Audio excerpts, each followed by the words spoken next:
झालेला आहे. असे जे जे काही ठिकाणं आहेत ते वंदन करावे. कारण जिथे जिथे स्पर्श होतो तिथे तिथे काल आपली चर्चा झाली होती, परमेश्वराच्या संबंधानं मायाशक्ती आणि कृपाशक्तीचा निक्षेप त्या ठिकाणी होतो. आणि म्हणून परमेश्वराची आज्ञा म्हणून आपण हे ठिकाण वंदन करतो.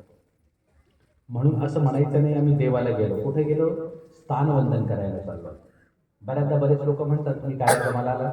बाबा आम्ही कार्यक्रमाला आलो, पण घरी देव आहे ना. घरी देवपूजा आहे, देव नाही. स्थान विशेष देवपूजा याच्यातले संदर्भ भिन्न भिन्न त्याचे आपल्या लक्षात आले पाहिजे. म्हणून काही अज्ञान हळूहळू आपण दूर करायचे. आपण ज्ञानमार्गाचे साधक आहोत. लक्षात ठेवा, आपल्या महानुभाव पंथाचं मूळ नाव हे ज्ञान मार्ग आहे. आपण सुरुवातीला जे सगळ्यात शेवटी जय म्हणतो पहा, सत्य सनातन महात्म धर्म की जय. सत्य आहे आणि सनातन आहे. आता सनातन शब्दाचा अर्थ असा होतो, जेव्हा सृष्टीची निर्मिती झाली, या सृष्टीमध्ये जीव आला तेव्हापासून हे उद्धार कार्य सुरू आहे. हे आजचं नाही आहे, कालचं नाही आहे, किंवा पुढे भविष्यात होणार नाही असं नाही आहे. हे अनंत सृष्टीपासून चालत आलेला मार्ग आहे. काळमानाने व्यवस्थापनातून त्याची काही नावं बदलत गेली.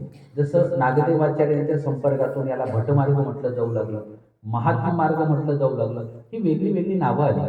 नंतर महानुभाव हे नाव प्राप्त झालं. कधी तुम्हाला कोणी लोकांनी विचारलं का रे बाबा महानुभाव शब्दाचा अर्थ काय होतो, तो आपल्याला माहिती असला पाहिजे.